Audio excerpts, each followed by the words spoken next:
warahmatullahi wabarakatuh. Selamat siang Pande, selamat siang teman-teman. Kami dari kelompok H ingin memaparkan 3 kasus. Kasus pertama yaitu Aaron Beam and Health South Fraud. Anggota kelompok kami ialah saya Rahan Haidar, kedua Niken Dwi Ramhadanti, ketiga Safira Rizky, dan keempat Safira Damayanti. Baik, pada awalnya dalam kasus ini Aaron Beam adalah lulusan Orso College of Business yang kemudian menjadi akuntan publik bersertifikat pada tahun 1878. 2 tahun kemudian dia bertemu dengan Richard Scratchy yang pada saat itu Scratchy bekerja untuk Lifemark Corporation, sebuah perusahaan perawatan kesehatan. Selanjutnya Scratchy mengundang Beam untuk bergabung dengannya dalam memulai Health South, sebuah perusahaan baru yang akan menyediakan layanan rehabilitasi medis ke rumah sakit dan pasien rawat jalan. Perusahaan ini didirikan di Birmingham, Alabama, Amerika Serikat. Selanjutnya mereka mendirikan perusahaan pada tahun 1984 dengan Scratchy sebagai CEO atau Chief Executive Officer dan Beam sebagai Chief Financial Officer atau CFO. Baik, selanjutnya sejak awal Scratchy and Beam berusaha agar perusahaan tampak menguntungkan dan terus menghasilkan keuntungan yang cukup signifikan. Hal ini dilakukan ada tujuannya. Tujuannya ialah untuk memuaskan investor dan pemberi pinjaman. Jadi bila ada pemberi pinjaman atau investor yang ingin mengucurkan dananya kepada salah satu perusahaan, dalam hal ini hal keuangan dan perusahaan baru, salah satunya dengan melihat berbagai aspek.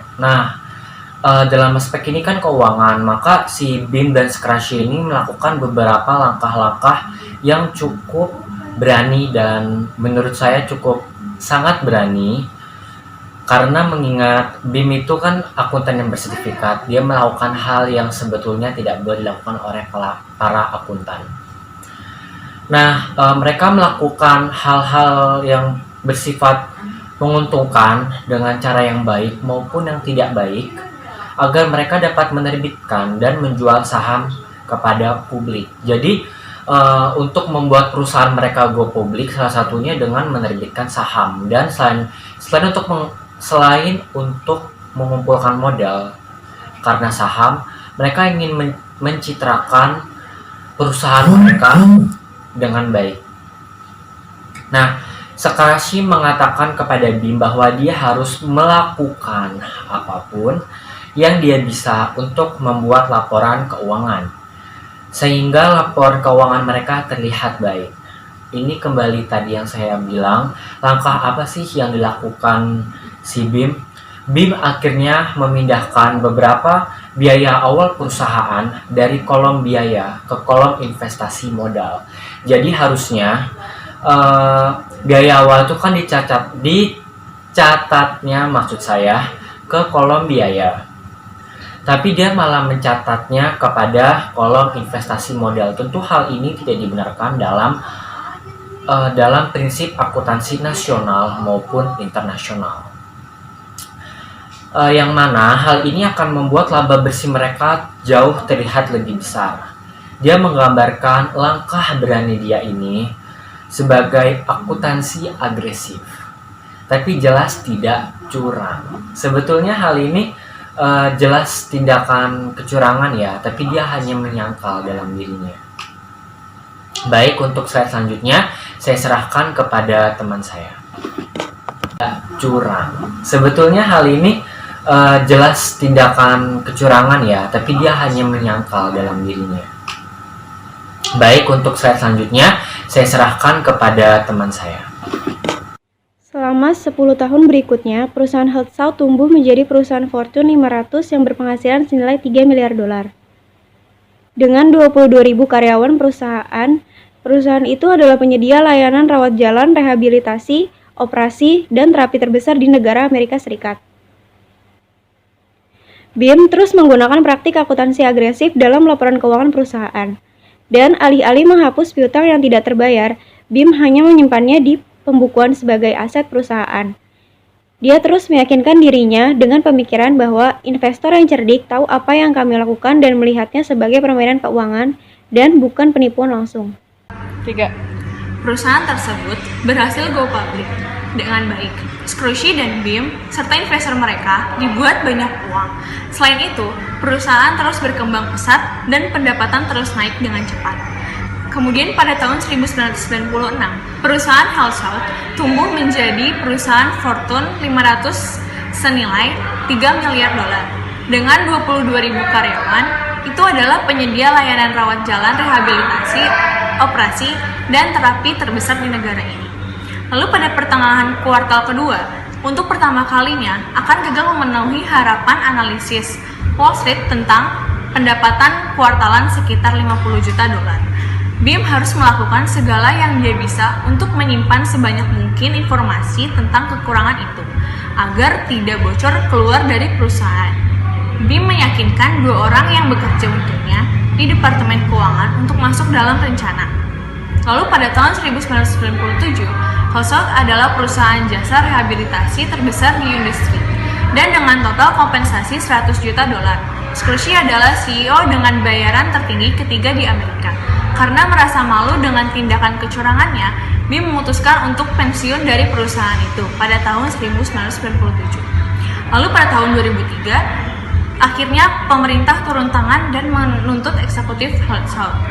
Pada tahun 2005, Scrushy dinyatakan tidak bersalah dari semua kesalahan pidana oleh juri. BIM, meskipun Scrushy tidak dihukum karena melakukan kesalahan dalam penipuan HealthSouth, pada tahun 2006 ia dinyatakan bersalah membayar suap sebesar 500 juta dolar kepada Gubernur Alabama Don Siegelman dengan imbalan kursi di Dewan Pengawas Rumah Sakit Pemerintah. Scrushy dijatuhi hukuman 7 tahun penjara karena suap, hukuman yang mulai dijalaninya pada tahun 2007. Pada tahun 2009, saat menjalani hukuman penjara, Scrushy kehilangan 2,8 miliar dolar. Gugatan perdata yang diajukan kepada pemegang saham. Pada akhir persidangan itu, hakim mengatakan bahwa jelas baginya bahwa Scrushy tak tahu secara aktif berpartisipasi dalam penipuan. Aaron BIM hanya menghabiskan 3 bulan di penjara federal dan membayar 28 juta dolar dalam denda. 250 juta dolar lainnya untuk biaya pengacara. Pada tahun 2006, akhirnya BIM dibebaskan dari penjara. Kesimpulan dari perusahaan Aaron yaitu berinvestasi bidang alat kesehatan. Hal terpenting menjadi pertimbangan. Yang pertama yaitu status perizinan, yang kedua standar nasional atau internasional produk, yang ketiga target pasar, yang keempat kualitas alat kesehatan. Selain itu, kita sebagai pihak yang memberi piutang, apabila ada kendala penagihan, akan diselesaikan lewat jalur hukum. Baik, untuk kasus selanjutnya adalah kasus Uncall in Burma. Silakan teman-teman dan Bapak Andes membuka PPT-nya. Akan saya tunggu beberapa detik.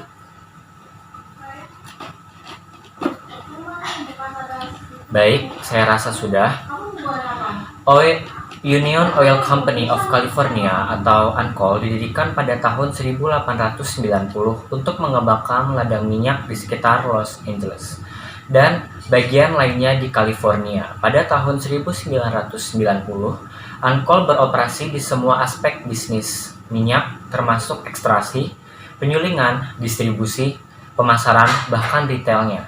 Perusahaan memiliki rantai SPBU Union 76 dan sebagian besar minyak ladang di Amerika Serikat mendekati penipisan.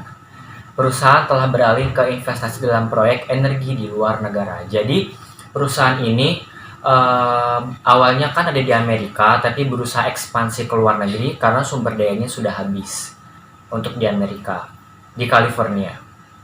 Nah, strategi yang digunakan adalah memasarkan dirinya kepada pemerintah yang di negara lain sebagai perusahaan yang memiliki keahlian dalam sebuah aspek produksi minyak dan gas. Salah satu proyek internasional yang menarik perhatian perusahaan adalah ladang gas alam yang disebut Lapangan Yadana milik Burma atau yang kita sebut sekarang adalah Myanmar. Lapangan Yadana terletak di Laut Andaman di bawah 150 kaki, 46 meter di air lepas pantai Burma. Perkiraan menunjukkan bidang mengandung lebih dari 5 triliun kaki kubik gas alam, cukup untuk menghasilkan gas alam secara terus-menerus selama 30 tahun. Selama 30 tahun, sumber daya itu masih ada dan bisa dikelola oleh pemerintah Myanmar maupun UNCOL dengan kerjasama tentunya. Pada tahun 1992, pemerintah Burma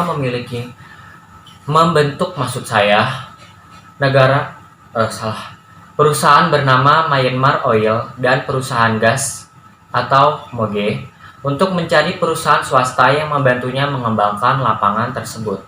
Jadi negara Burma atau Myanmar pada saat itu melihat peluang bahwa kita ada ladang minyak tapi kita belum ada yang mengelolanya. Jadi mereka ingin mengelolanya bersama perusahaan dari negara tersebut maupun negara lain. Ya tentunya memiliki sumber daya manusia, teknologi maupun hal-hal lain yang mendukung dalam pengerukan gas tersebut. Dan pada tahun 1992 mereka menandatangani traktat dengan Total SA, sebuah perusahaan Prancis yang memberi total hak-hak untuk mengembangkan lapangan dan membangun saluran pipa untuk transportasi gas dari Yadana ke Thailand. Tempat pemerintah Thailand akan membeli gas. Jadi perusahaan Prancis telah menemukan salah satu pelanggannya yaitu negara Thailand dan dibutuhkan kayak semacam saluran pipa untuk mengantarkan ke negara tersebut. MOGE atau perusahaan milik pemerintah ditandatangani kontrak dengan Total atau perusahaan Prancis tadi menyetujui membantu dengan memberikan perlindungan keamanan dan hak-hak jalan dan kemudahan mungkin yang diminta oleh perusahaan yang bermitra dengannya. Jadi, perusahaan yang ingin bermitra dengan MOGE, maka MOGE akan menjamin keamanannya, hak-haknya, serta kemudahan-kemudahan dalam pengelolaan secara regulasi karena perusahaan ini didirikan langsung oleh negara Myanmar. Selanjutnya, bahwa Total atau perusahaan Prancis ini akan bertanggung jawab atas semua koordinasi proyek dan membangun sumur di ladang Yadana dan diekstrak gasnya. UNCOL akan membangun pipa sebanyak 256 mil yang akan membawa gas dari Yadana ke Thailand. Sebagian besar pipa akan terletak di bawah laut, tetapi 46 mil terakhir akan melintasi Burma Selatan melalui wilayah yang dihuni oleh Karen atau kelompok etnis minoritas paling memusuhi pemerintah Burma. Jadi salah satu kendalanya bila kita bermitra dengan seseorang atau negara lain tentu seperti kendala-kendala, contohnya itu kendala kayak misalnya kita ingin membangun beberapa infrastruktur, tentunya akan bertabrakan dengan warga-warga sekitar. Bila kita dengan warga sekitarnya baik, otomatis proyek kita berjalan dengan baik. Dalam hal ini, mereka bertabrakan dengan kelompok etnis minoritas yang paling memusuhi pemerintah Burma, yaitu kelompok Karen. Sepanjang waktu persiapan dan pembangunan pipa, hak asasi manusia, kelompok termasuk Human Rights Watch and Amnesty International mengeluarkan banyak laporan, termasuk pula Greenpeace. Mereka mengeluarkan laporan karena minoritas-minoritas ini terpaksa digusur rumah-rumahnya dan organisasi-organisasi seperti ini membela hak-hak kaum minoritas. Salah satunya adalah kelompok minoritas ini atau kelompok Karen. Mereka menerima banyak laporan. Nah, laporannya apa saja? Salah satunya rumah mereka tergusur, tempat-tempat mereka tergusur, Terus mereka tenaga-tenaganya dipaksa menjadi tenaga kerja paksa. Tentu hal ini bertolak belakang dengan prinsip-prinsip yang dipegang oleh organisasi-organisasi pembela hak asasi manusia tersebut. Dan organisasi ini maksud saya seperti Greenpeace, Amnesty International, dan Human Rights Watch bertemu dengan para eksekutif di Uncol di Los Angeles dan memberitahu bahwa mereka melakukan pelanggaran-pelanggaran hak asasi manusia yang terjadi di wilayah saluran pipa. Selanjutnya, Uncol menyewa konsultan lain pada tahun 1995 untuk menyelidiki kondisi pada proyek Yadana. Konsultan melaporkan dalam surat kepada pejabat Uncol, kesimpulan saya adalah pelanggaran hak-hak asasi manusia yang mengerikan itu telah terjadi dan sedang terjadi sekarang di Burma Selatan atau Myanmar Selatan. Yang paling umum adalah mereka dipaksa pindah tanpa adanya kompensasi. Nah, hal-hal seperti ini tentu sangat bertentangan juga dengan peraturan-peraturan etika bisnis yang kita pelajari di buku, teman-teman. Nah, selanjutnya itu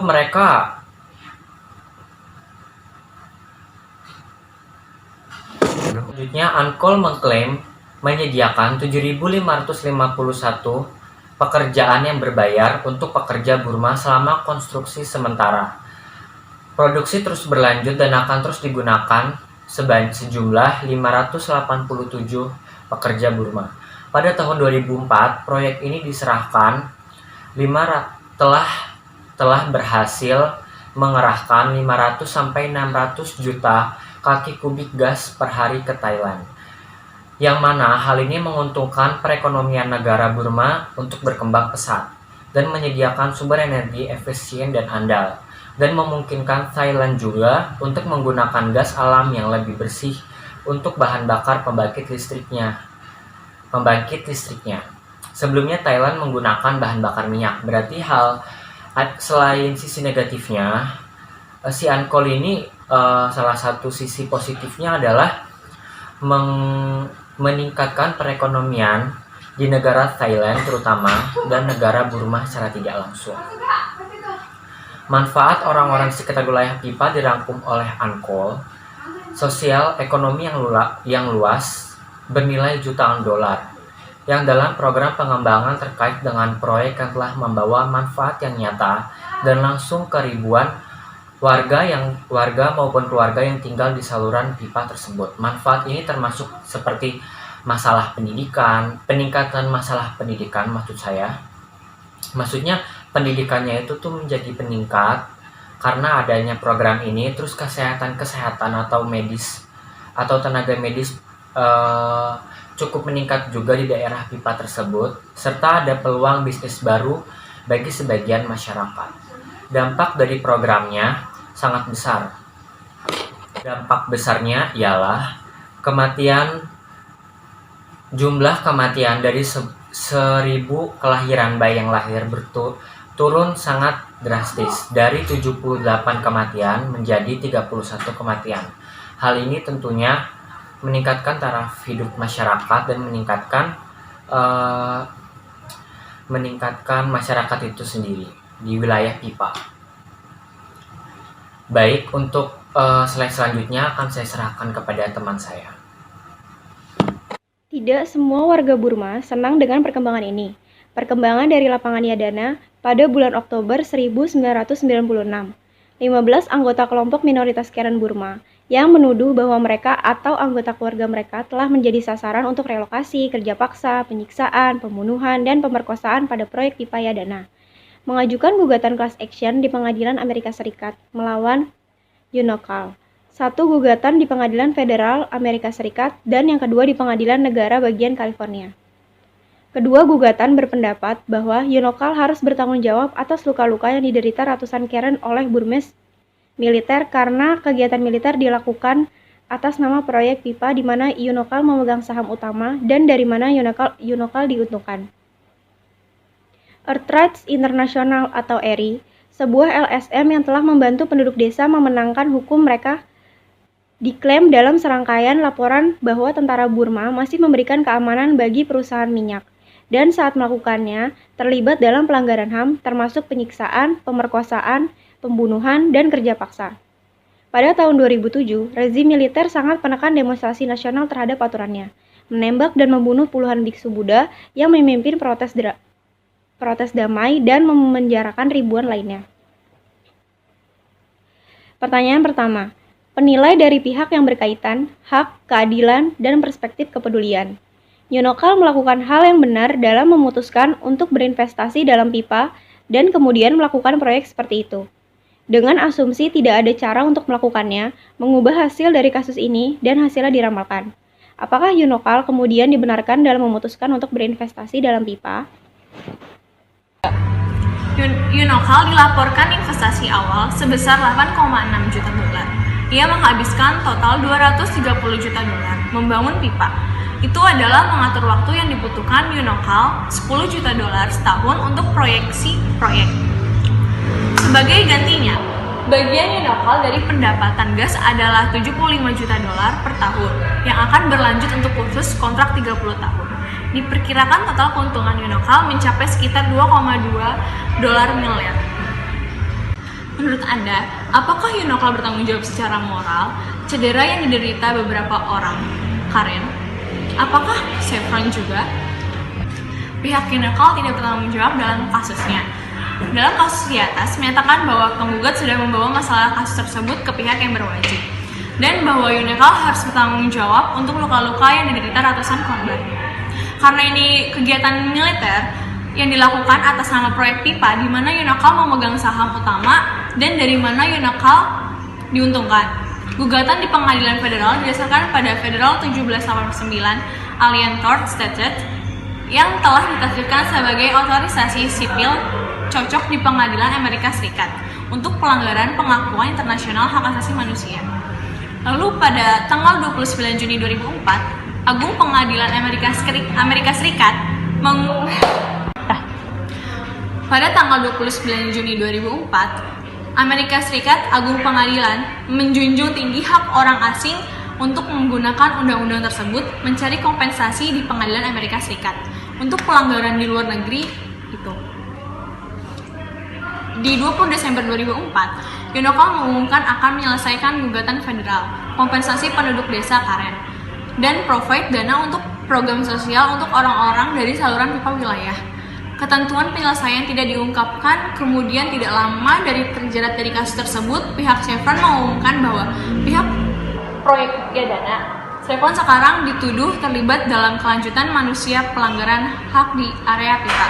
Earth Rights International atau ERI, sebuah LSM yang telah membantu penduduk desa memenangkan hukum mereka sesuai diklaim dalam serangkaian laporan bahwa tentara Burma masih memberikan keamanan bagi perusahaan minyak dan saat melakukannya jadi terlibat dalam pelanggaran HAM, termasuk penyiksaan, pemerkosaan, pembunuhan, dan kerja paksa. Kesimpulan dari perusahaan Yunokal yaitu berinvestasi di bidang pertambangan, kita harus mempertimbangkan beberapa hal. Di antaranya yang pertama perizinan, yang kedua status lahan, yang ketiga harga komoditi, yang keempat jumlah cadangan kandungan mineral, yang kelima pengelolaan lanjutan, yang keenam transportasi distribusi, yang ketujuh CSR atau Corporate Social Responsibility. Ini ada, model B itu ada. Tetapi ternyata dalam kenyataannya model B itu tidak ada, hanya model A saja yang baru tersedia. Terkait hal tersebut, YLKI menegaskan agar masyarakat untuk berhati-hati dalam merencanakan transaksi pembelian dengan Meikarta, daripada nantinya akan menimbulkan masalah yang serius ke depannya. Pertanyaannya adalah, sebutkan masalah etika bisnis apa saja yang muncul dari kasus tersebut dan berikan alasannya. Mengapa hal itu menjadi masalah etika? Dan yang kedua adalah jelaskan bagaimana masalah etika bisnis itu sebaiknya diselesaikan sesuai dengan prinsip-prinsip etika bisnis. Untuk slide selanjutnya akan saya serahkan kepada teman saya. Berdasarkan data dari bidang pengaduan YLKI pada tahun 2018, pengaduan masalah properti menduduki posisi tertinggi dengan persentase 43%. Dari pengaduan properti tersebut melibatkan konsumen Meikarta sebanyak 11 kasus pengaduan. Mayoritas dari pengaduan Meikarta adalah masalah uang muka yang tidak bisa ditarik lagi, berbanding terbalik dengan yang diiklankan oleh Meikarta sendiri yang mengatakan refundable. Ditambah dengan masalah model properti yang dipesan tidak ada, padahal pada iklan Meikarta disebutkan model tersebut ada. Terkait hal tersebut, YLKI menegaskan agar masyarakat berhati-hati untuk merencanakan transaksi pembelian dengan Meikarta, daripada nantinya akan timbul masalah. Pertanyaan nomor 1. Sebutkan masalah etika bisnis apa saja yang muncul dari kasus tersebut, dan berikan alasannya mengapa hal itu menjadi masalah etika. Jawabannya, etika sistemik. Masalah sistemik dalam etika bisnis adalah pertanyaan etis yang sering diajukan tentang ekonomi, politik, hukum, dan institusi lain di mana bisnis beroperasi. Ini termasuk pertanyaan tentang moralitas, kapitalisme, atau undang-undang, peraturan, struktur industri, dan praktik sosial di mana bisnis beroperasi. Dalam kasus tersebut, banyaknya pengaduan oleh konsumen Meikarta kepada YLKI adalah masalah uang muka yang tidak bisa ditarik kembali. Dan berbanding terbalik dengan apa yang diiklankan oleh Meikarta sendiri yang mengatakan refundable atau dapat dikembalikan uangnya. Etika perusahaan. Masalah perusahaan dalam etika bisnis adalah pertanyaan etika yang diajukan tentang organisasi tertentu. Ini termasuk pertanyaan tentang moralitas kegiatan, kebijakan, praktik, atau struktur organisasi dari masing-masing perusahaan yang diambil secara keseluruhan. Dalam kasus tersebut, masalahnya ialah lemahnya tanggapan Lipo Group terhadap keberlanjutan proyek Meikarta yang mengakibatkan ketidakjelasan kepada konsumen atau atas pembangunan Meikarta. Pertanyaan kedua, jelaskan bagaimana masalah etika bisnis itu sebaiknya diselesaikan sesuai dengan prinsip etika bisnis. Dua prinsip etika bisnis. Yang pertama, prinsip keadilan dan kesamaan. Adil dalam hal ini berarti semua pihak yang terlibat dalam bisnis memiliki hak untuk mendapatkan perlakuan yang sama, sesuai aturan yang berlaku. Dengan begitu, maka semua pihak yang terkait dalam bisnis harus memberikan kontribusi terhadap keberhasilan bisnis yang dijalankan, baik secara langsung maupun tidak langsung. Dengan menerapkan prinsip keadilan ini dengan baik, maka semua pihak yang terlibat di dalam bisnis, baik relasi internal maupun relasi eksternal, akan mendapat perlakuan yang sama sesuai dengan haknya masing-masing. Dalam masalah ini, perusahaan Meikarta tidak menjalankan prinsip ini karena terbukti tidak mengembalikan uang yang telah disetorkan konsumennya. Maka semua konsumen yang telah menyetorkan mengadukan masalah ini ke YLKI karena mereka merasa tidak diperlukan secara adil atau tidak terpenuhi haknya. Oleh karena itu, pihak Meikarta perlu mengembalikan seluruh uang ganti rugi atau kompensasi yang telah disetorkan karena prinsip mereka refundable. Mulai dari kasus proyek apartemen Meikarta, pertimbangan yang dapat kita pertimbangkan yang pertama yaitu perizinan, yang kedua lokasi, yang ketiga target pasar, yang keempat fasilitas lingkungan, dan yang kelima nilai jual. Sekian dari kesimpulan contoh beberapa kasus di atas. Semoga dapat menjadi masukan dan pertimbangan yang baik dalam berinvestasi dalam bidang alat kesehatan, pertambangan, dan maupun properti. Terima kasih.